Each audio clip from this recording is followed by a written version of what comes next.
ତମେ ଛାଡି ପାରିବ ସେ ଶୁଖୁଆ ଖାଇବା ଛାଡି ପାରିବ ସେ ମିକ୍ସଚର ଖାଇବା ଛାଡି ଏ ପାରିବ ଆକାଶ ମୁଁ ପଛେ ତମକୁ ଛାଡିଦେବି ଆଉ କୋଉ ପିଲା ପାଖରେ ଯାଇ ଠେଇ ଠେଇ ନାଚିବି ହେଲେ ମୁଁ ଶୁଖୁଆ ସେ ମିକ୍ସଚର ଛାଡି ପାରିବିନି ଆକାଶ ନା ମୁଁ ଜାଣିଛି ତମେ ମିକ୍ସଚର ଖାଉଥିବା ତ ନିହାତି ଭାବରେ ଏମିତି ପାରୁଥିବ ତମେ ବି ସେଇ ପାଡକୁ ଆଡଜଷ୍ଟ କର ଆକାଶ ପ୍ଲିଜ ଆକାଶ ଏଇ ଗୋଟେ ଥର ମତେ କ୍ଷମା କରିଦିଅ ଆକାଶ ନା ବର୍ଷା ମୁଁ ପାରୁନି ଆଉ ମୋ ପାଖରେ ଆଉ ଧୈର୍ଯ୍ୟ ନାହିଁ କେତେ ଥର ତମକୁ କ୍ଷମା କରିବି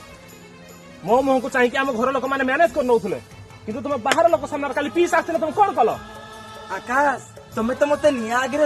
ଘୁସାରି ମୋ ହାତଟାକୁ ଭିଡିକିରି ବେଦି ଚାରିପଟେ ଛୋଟ ତା ବୋଲି ତମେ କଣ ଦିନ ରାତି ବସିକି ପାଡ଼ିବ ମୁଁ ସମ୍ଭାଳିବି ପାଡିଦେଲି ତା କଣ ଏଡେ ବଡ ଅପରାଧ ମୁଁ ତ ଆକାଶ ପାଡ଼ ସମ୍ଭାଳି ପାରୁନି ମତେ କ୍ଷମା କର ବର୍ଷା ଏ ଆକାଶ ଏପାଡ ସେପାଡ ନୁହେଁ ଆକାଶ ଏ ବିନ୍ଧ ସେ ବିନ୍ଧ ନୁହେଁ ଆକାଶ ତମେ କଣ ଜାଣିନ ବର୍ଷା ବାପାଙ୍କର ହାର୍ଟ ପ୍ରୋବ୍ଲେମ କାଲି ରାତି 2ଟା ବେଳେ ତମେ ଯୋଉ ପାଡ଼ଟା ପାଡ଼ିଲ ବାପା ଚମକିକି ଉଠି ପଡିଲେ ଆଜି ଯଦି ରାତିରେ ତାଙ୍କର କିଛି ହେଇଯାଇଥାନ୍ତା ସେଥିପାଇଁ ଦାୟୀ କିଏ ହେଇଥାନ୍ତା ଏ ଆକାଶ ତମ ବାପା କଣ ମୋ ବାପା ନୁହଁ ତାକୁ ତମେ ରାତି ଦିନ ପାଡ଼ିବ ଆକାଶ ମୁଁ ତ ଚାପିକି ପାଡିଥିଲି ହେଲେ ପାହାତିଆ ପାଡଟା ଏଡେ ଆବାଜ କରିବ ବୋଲି ମତେ ଜଣା ନଥିଲା ଆକାଶ